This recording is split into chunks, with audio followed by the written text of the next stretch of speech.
The rotors were still spinning when she laughed. It wasn't a quiet laugh, not the kind a person swallows when something catches them off guard. It was open, deliberate, and loud enough to carry across the tarmac to the small group of associates trailing behind her with rolling luggage and pressed expressions. The afternoon heat radiated off the concrete in slow, visible waves, and the sky above the private airfield was the wide, indifferent blue of early summer, too bright and too vast to care about whatever was happening beneath it. There was a smell of fuel and hot metal and, faintly, the dry scrubland that bordered three sides of the property, and it was into this particular sensory landscape that Victoria Langley's laughter landed clear, uncontained, and carrying with it the full weight of a woman who had spent 2 decades learning how to occupy a room and had simply extended that capacity to the outdoors. She had seen something amusing. She had decided immediately that it was safe to be amused by it. That was all it took. Across the tarmac, perhaps 40 meters from where her sleek chartered helicopter was cooling down on its pad, an older man in work clothes was crouching beside a machine that did not, by any visible measure, belong in the company of the aircraft around it. He was running a cloth along the lower housing of an engine compartment with slow, methodical attention, the kind that belongs to a person who is not performing care but practicing it, and he did not look up at the sound of her arrival. The helicopter beside him was old and olive drab, and wore its age without apology. It had no reason to impress anyone. Neither, apparently, did the man tending to it. Victoria Langley looked at both of them for less than 5 seconds and decided, with the swift certainty that had served her so well in boardrooms and acquisition meetings, that she understood exactly what she was looking at. She was wrong. She would spend the rest of the afternoon finding out how wrong, and she would spend considerably longer than that thinking about what it meant. Victoria Langley stepped off the last rung of her helicopter's boarding ladder and planted both heels on the private airfield's sun-warmed concrete as though she were claiming territory. Her sunglasses were designer. Her blazer was tailored. Her entire posture broadcast the kind of confidence that doesn't grow naturally, but gets manufactured over years of deals closed and rooms commanded.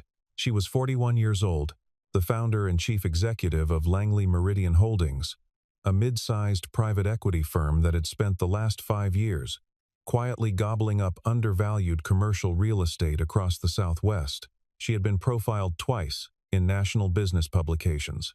She had a waiting list for her keynote appearances. She believed, with a certainty that felt almost spiritual, that the world arranged itself into 2 categories of people: those who made things happen, and those who watched from a distance and wondered how. She had decided long ago which category she belonged to. The airfield itself was not famous. Thornridge Private Aviation, a slim corridor of runway, 3 hangars, a modest terminal building faced in pale stone, and a fuel depot at the northern end, sat about 22 miles east of the city, surrounded on 3 sides by flat scrubland that shimmered in the afternoon heat. It served a specific clientele: corporate flights, charter operators, the occasional wealthy hobbyist who preferred to avoid the controlled chaos of the commercial airports. The staff was small, efficient, and trained to remain invisible unless needed. The kind of place where discretion was the unspoken house rule. Victoria was here to finalize the groundwork for what her team had taken to calling, internally, the Cornerstone deal: a logistics conglomerate, 2 real estate development partners, and a regional infrastructure fund were converging on an agreement that would reshape the freight and light cargo aviation corridor in the region. Part of the puzzle involved land rights adjacent to Thornridge. She needed the airfield, or at least a long-term usage arrangement that would give her firm the access it required to make the larger development viable. She had sent 2 analysts ahead of her 3 days earlier. She had been told the preliminary conversations were going well. She had booked the VIP meeting suite in the terminal for 3 o'clock. She was, in her own estimation, approximately 4 hours from sealing the most important deal of her career. And then, she saw the helicopter.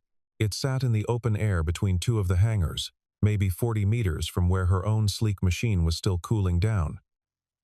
It was old, not vintage in the curated, lovingly restored way that old aircraft sometimes are, but genuinely, honestly aged. The paint was a faded olive green, that had long since stopped trying to look uniform. The fuselage carried the small dents and discolorations of real use, real weather, real decades. One of the landing skids bore a patch that had been welded and repainted at some point, the seam still visible. The whole thing looked as though it had spent a significant portion of its life doing work that did not care about appearances. Crouched beside it, running a cloth along the lower edge of the engine compartment with methodical attention, was a man. He was somewhere in his mid-40s. He wore a pair of worn work pants and a plain gray t-shirt with a small grease mark near the hem. His hands were large and capable-looking. He had the build of someone who had been athletic in his younger years and had maintained it not through a gym but through the kind of physical engagement that comes from actually doing things.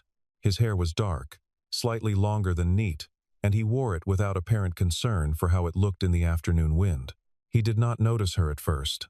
Or, if he did, he gave no indication that it seemed important. Victoria stopped walking and looked at him. Then she looked at the helicopter. Then she turned to her nearest associate, a sharp young woman named Priya, who handled logistics and never seemed to stop taking notes, and said, with the casual cruelty of someone who doesn't think of it as cruelty, "Tell me that's not his actual aircraft." Priya glanced over, offered a small, uncertain smile, and said nothing. "Because if that thing can still fly," Victoria continued, loud enough now that two of the airfield staff nearby could hear clearly, "I have genuine questions about the inspection standards at this facility." She said it with a bright edge that made it sound like a joke, the kind of joke that means exactly what it says. Her entourage moved toward the terminal, but Victoria slowed her pace, watching the man for another moment. He had stood from his crouch and was now running the cloth along the lower rotor hub with the same quiet concentration he'd been applying before her arrival. She studied him the way she had learned to study people.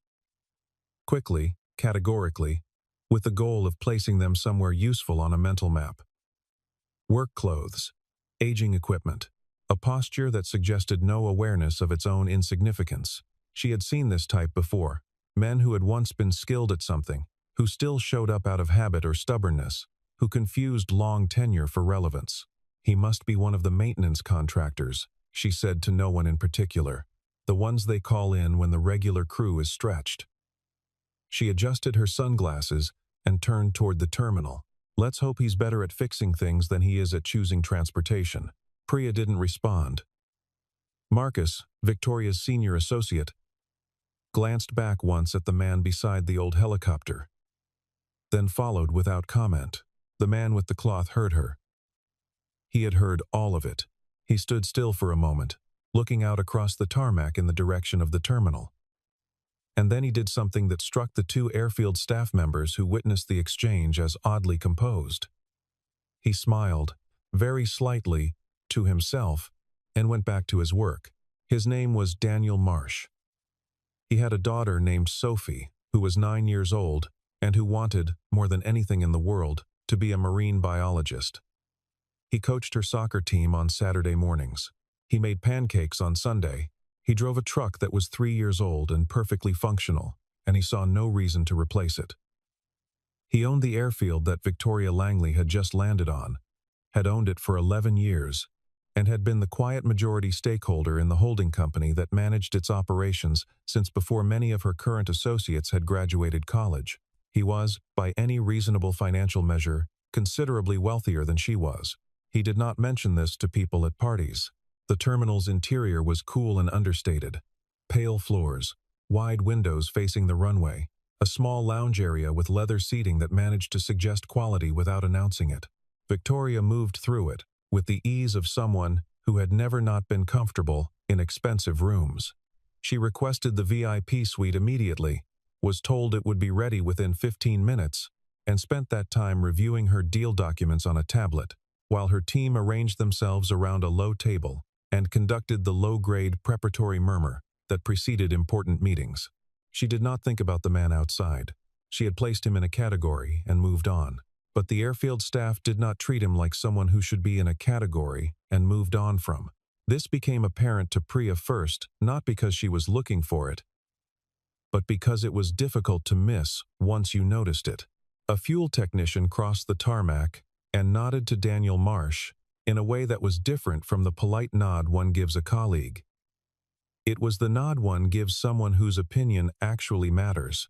A woman in a Thornridge polo who appeared to manage some part of the ground operations stopped beside him for what looked like a substantive conversation.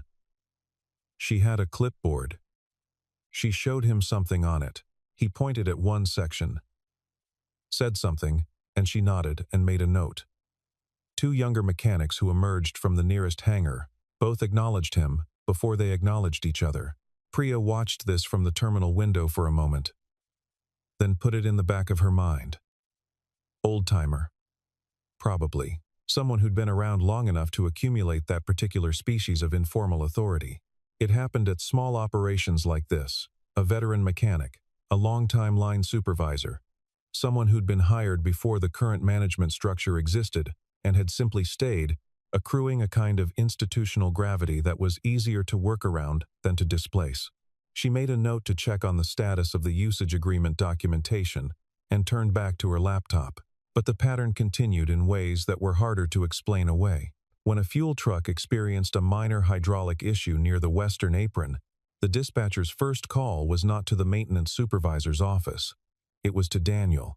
He was on the tarmac within 4 minutes, knelt beside the vehicle for a short time, and then stood and spoke briefly to the arriving mechanic, who listened and nodded and addressed the problem using exactly the approach Daniel had suggested. When a charter flight arrived with a scheduling discrepancy, the sort of minor operational friction that usually took 30 minutes to untangle across 3 departments, it took 7 minutes once Daniel was involved in the conversation, not because he commanded anyone, but because he knew precisely which variable was causing the confusion and how to remove it. Priya was paying closer attention by then. She had moved her seat to a window-facing angle that gave her a clearer view of the tarmac and the hangar aprons, and she watched with the same analytical instinct she brought to deal modeling. Something about the information didn't resolve into the category she had assigned it. The informal authority of a long-tenured employee looked a particular way. It involved a certain deference that was warm but horizontal, the kind shared between colleagues who had earned one another's regard over time. What she was watching was different. It was vertical, without being performed the respect one gives not to someone who has been around for a long time, but to someone who is ultimately responsible. She opened a new tab on her laptop and typed the name of Thornridge Private Aviation's operating entity into a search field.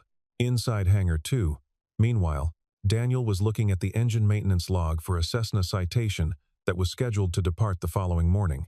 The chief mechanic, a meticulous man named Gerald, who had worked at Thornridge for 9 years, had flagged a compressor reading that he wanted a second opinion on.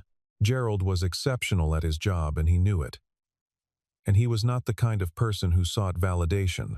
He still asked Daniel, not because he was required to, but because Daniel had forgotten more about rotorcraft and fixed-wing mechanics than most people would ever learn, and because Gerald respected that in the particular way that real craftsmen respect other real craftsmen.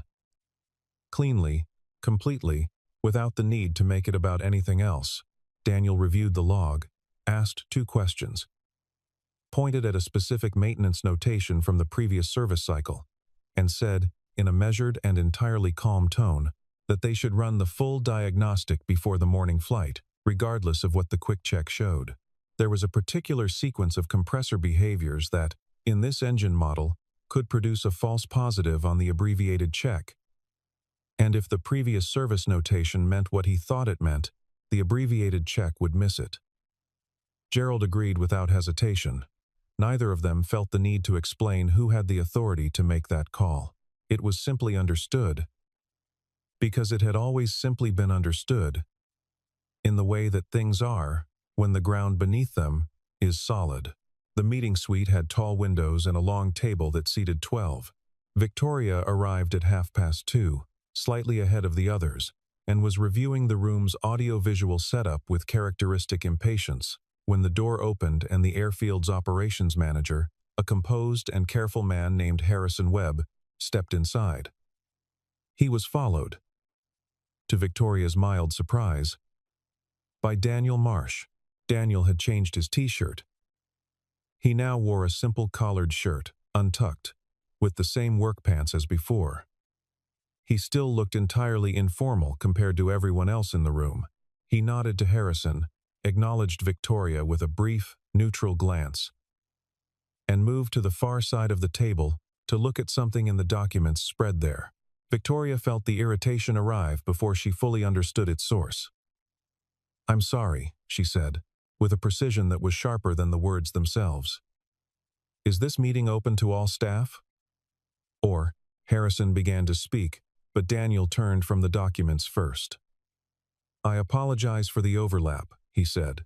His voice was even and unhurried, the way some people's voices are when they have learned, over time, not to let urgency make a mess of language.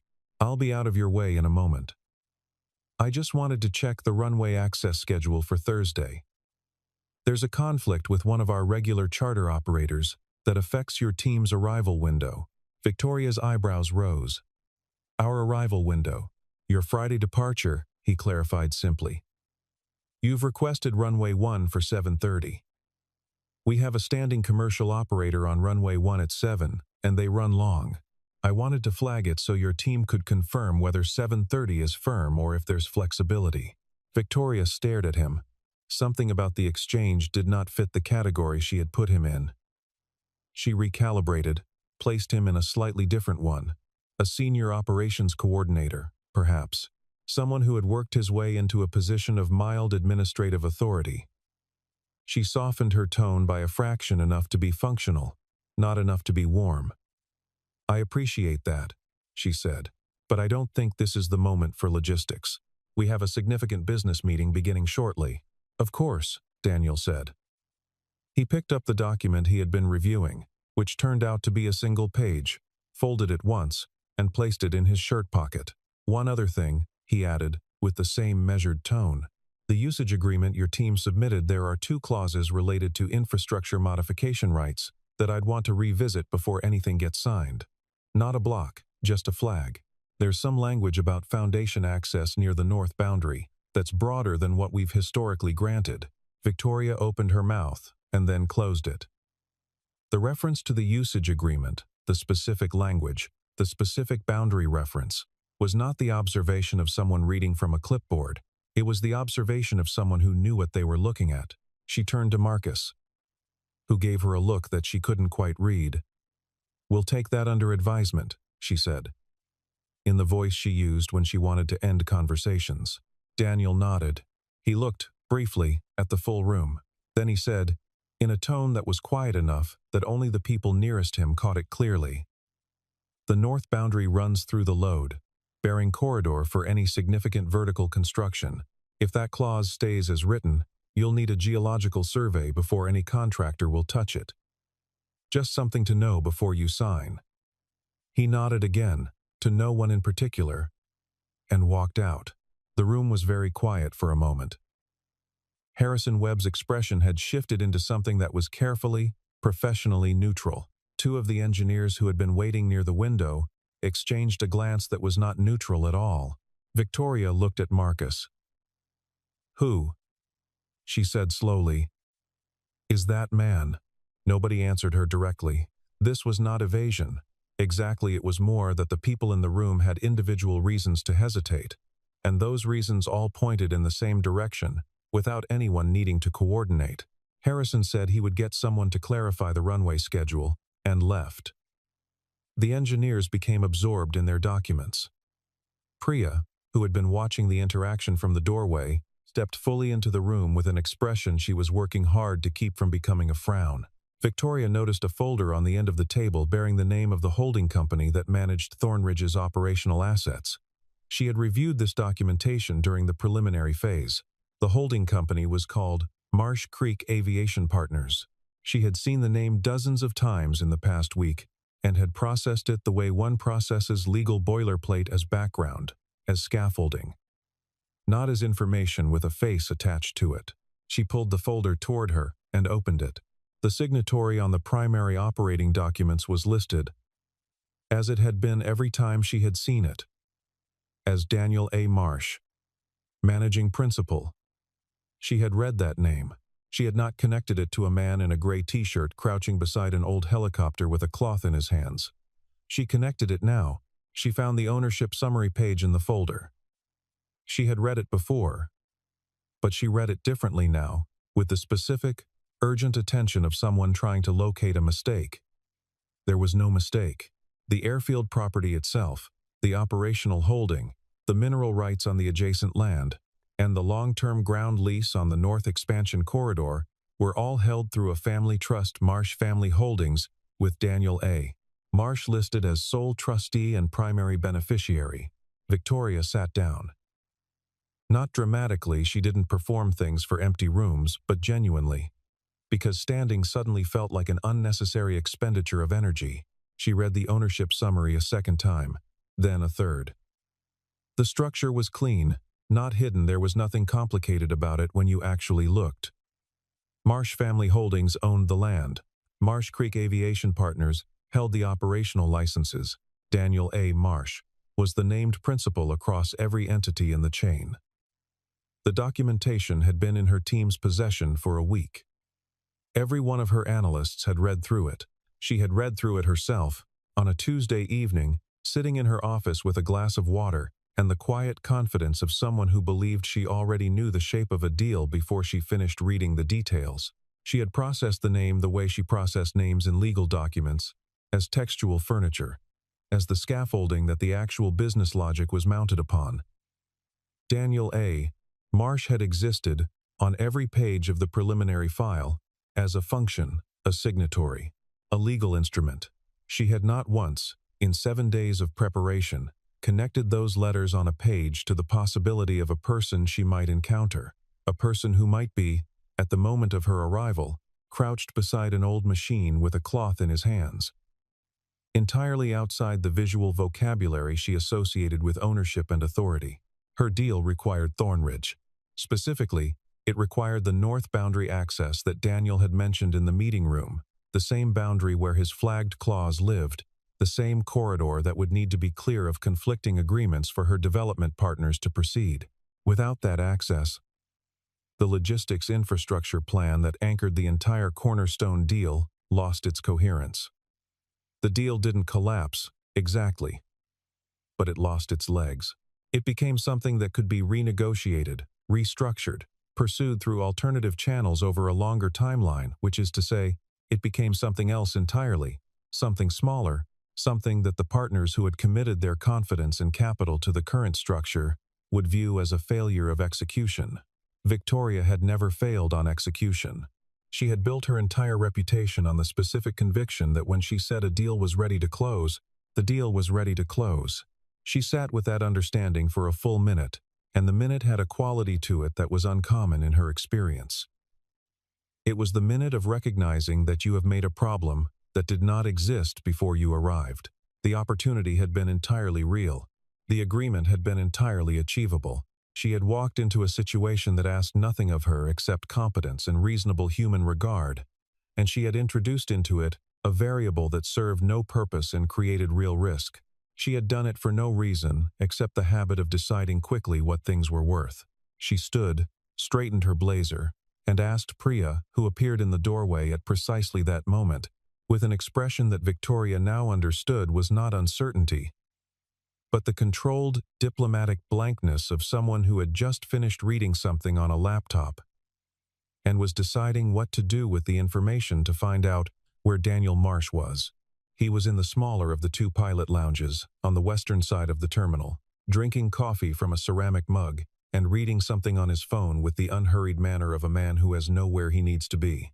This was not accurate. He had several places he needed to be that afternoon, including a pickup at Sophie's school at 4:30, that he had been managing his schedule around all day, but he did not project urgency. He had learned, a long time ago, that urgency is rarely the thing that solves a problem. Victoria entered the lounge with a posture that was still, by any objective standard, commanding. She was not a small woman in spirit or in carriage, but something in the room shifted when she entered it and found Daniel already sitting in it, settled and at ease, in a way that she noticed and could not entirely explain. She sat across from him without being invited to do so, a habit, not a statement, and said, "I owe you an apology." Daniel set his phone face down on the table. He looked at her with the same, even appraising calm he had used on the tarmac, in the meeting room, everywhere she had encountered him. It was not coldness. It wasn't performance. It was simply the way of a man who had long since stopped organizing himself around other people's expectations. "I made assumptions about you," she said, more directly. "When I arrived. Based on—" She paused. The word she was looking for was not precisely available. "Based on what I saw. And I said things that were dismissive and unkind." He was quiet for a moment.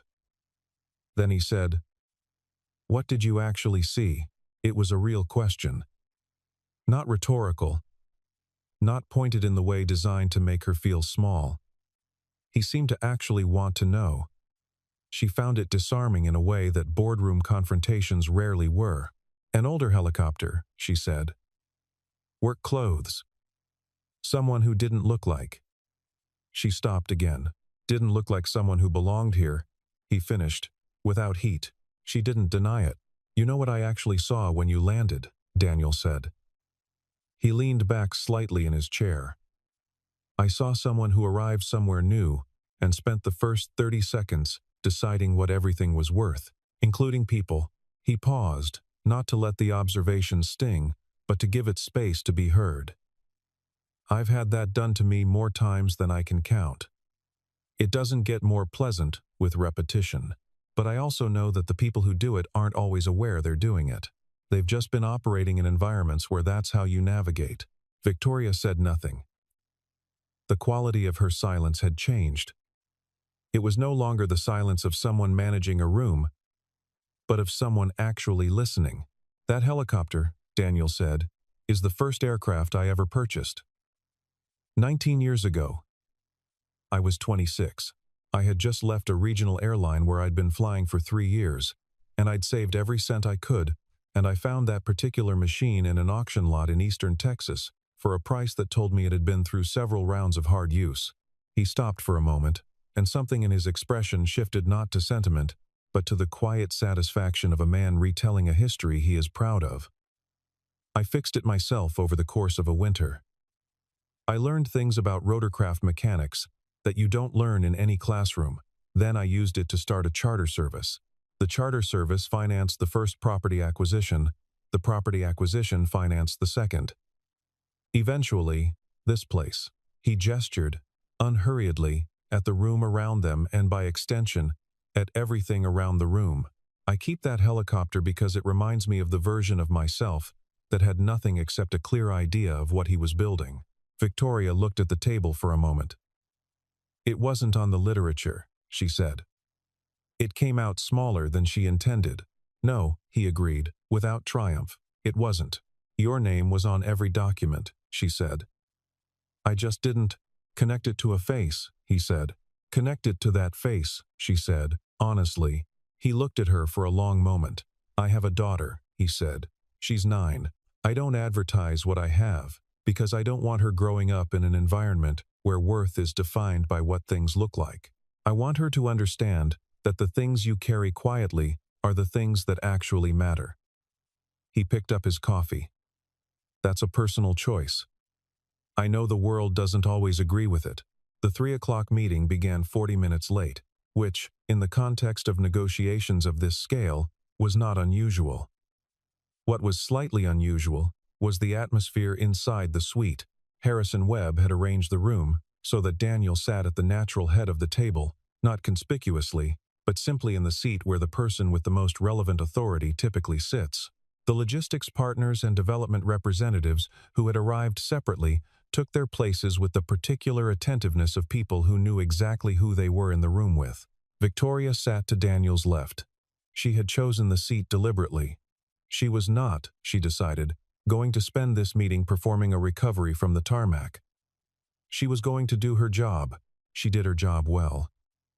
It was, genuinely, the one thing she had never required external validation, for she could read a deal, understand the pressure points, identify the leverage and the risk, and navigate toward an outcome without the social scaffolding that tripped up less capable negotiators.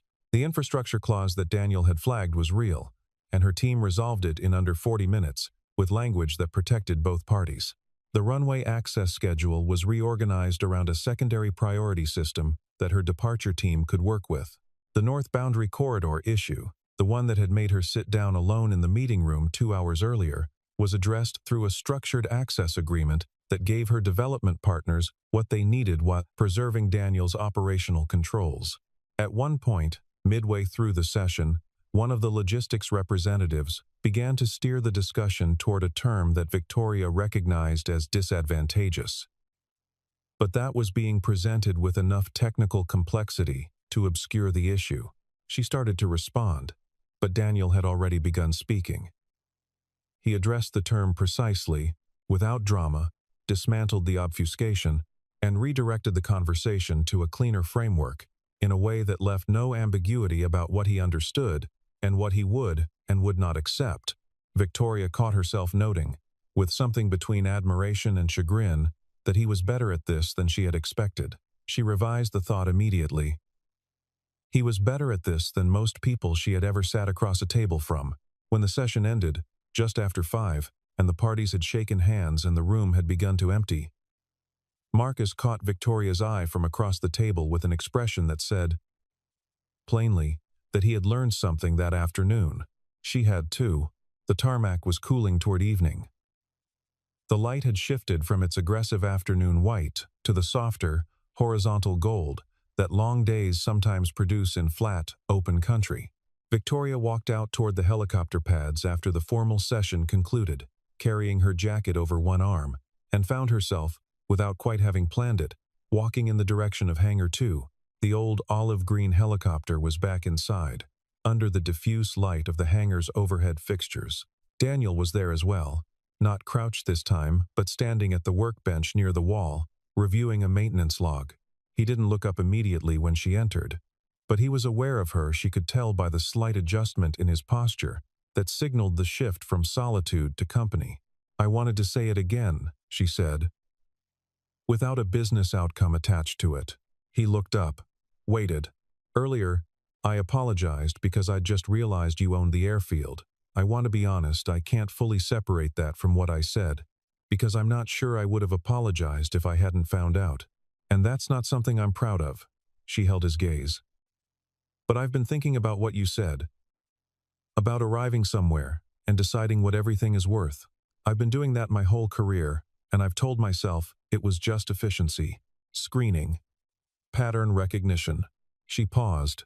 "I think I've just been deciding." Daniel set down the maintenance log. He was quiet for a moment in the way he was often quiet, not absent, but genuinely present to the space between words. "The thing about patterns," he said, "is that they're real. You're right that the world is full of signals, and reading them quickly is a skill. I'm not going to tell you that surface cues are meaningless." He moved slightly, resting one hand on the edge of the old helicopter's airframe. "But there's a difference between reading a situation and closing it. Between observing and concluding. The first is intelligence. The second is where most people get into trouble." "I closed it fast," she said.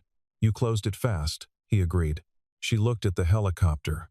In the hangar light, the age of it was more visible. And so, strangely, was the care that had been put into it, the welds that were done properly, the clean engine compartment, the evidence of ongoing maintenance on a machine that had no reason to be maintained unless someone cared about it. "You said you fixed this yourself. One winter," he said.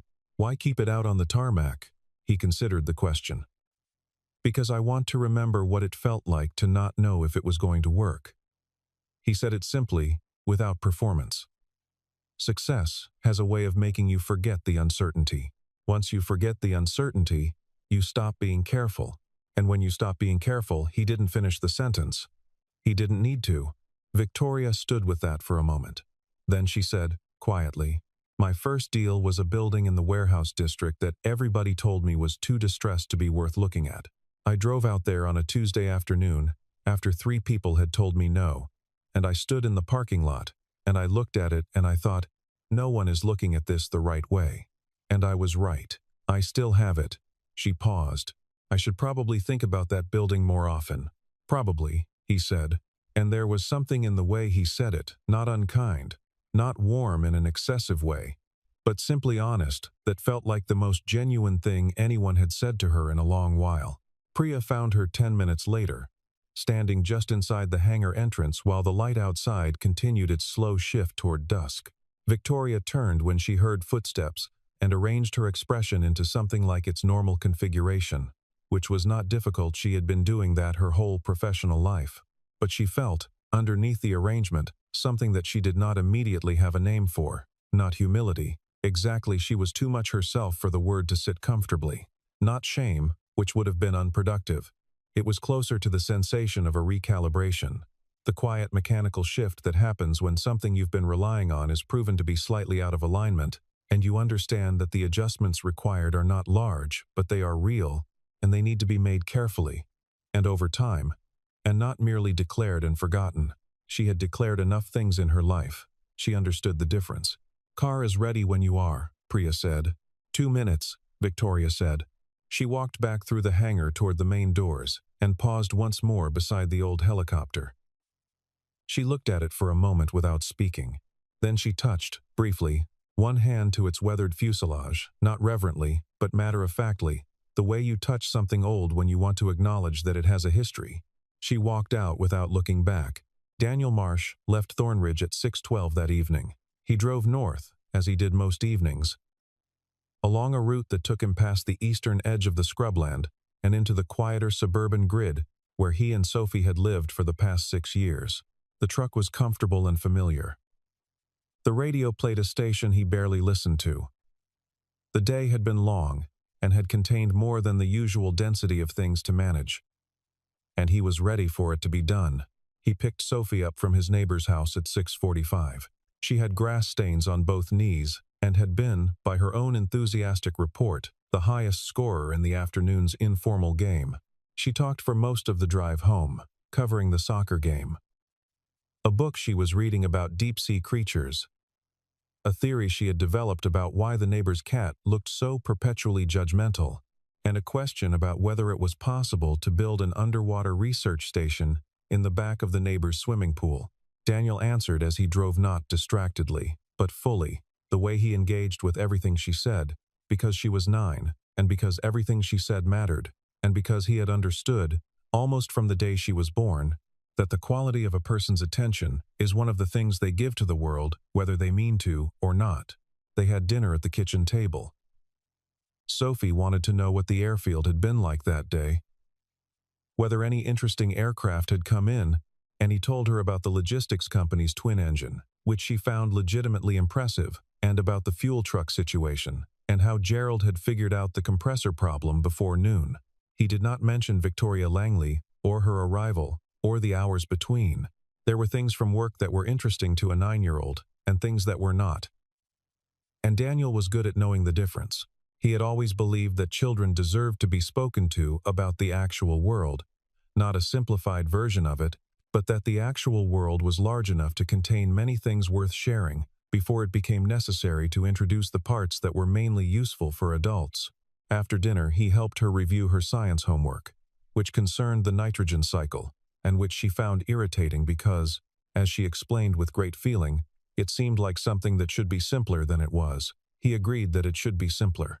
They worked through it anyway, and somewhere in the middle of it she stopped being irritated and became genuinely curious about why bacteria were involved at all, which led to a 20-minute conversation about microorganisms that wandered considerably further than the homework required, and was, by any measure, more interesting than the homework itself. He did not redirect her back to the assignment until she had followed the curiosity as far as it wanted to go. He had learned, in the years of raising her alone, that the curiosity was the point, and the assignment was just the occasion for it. Later, after Sophie was in bed and the house had settled into its nighttime quiet, Daniel sat for a while in the kitchen with a second cup of coffee and the particular stillness that follows a day that has held more weight than usual. He thought, briefly, about Victoria Langley, not with bitterness, and not with the satisfaction that some people might have felt in the same position. He thought about her the way he thought about most things, as a piece of information. She was someone who had confused fluency in a certain kind of language, the language of visible success, of projected authority, of curated impression, with a total understanding of a world that was considerably larger and more varied than that language could describe. She would adjust, or she wouldn't. He had no investment in which way it went. He thought about the first time someone had done to him what she had done. He had been 23, sitting in the lobby of a bank in Dallas in work clothes because he had come straight from a job, asking about a small business loan for the charter service he wanted to start. The loan officer had looked at him for approximately 4 seconds and then spent the next 15 minutes explaining, with the patient condescension of someone who believes they are doing a kindness, why the business model was probably not viable for someone in his position. Daniel had listened, thanked the man, driven to a different bank, and gotten the loan. He did not think about the loan officer often. He thought about him now, briefly, and recognized in the memory the specific texture that connected it to today, the particular variety of wrong that happens when a person mistakes the surface of a thing for its depth, when they see the cover and decide they already know the story. What he had an investment in was the thing he always had an investment in.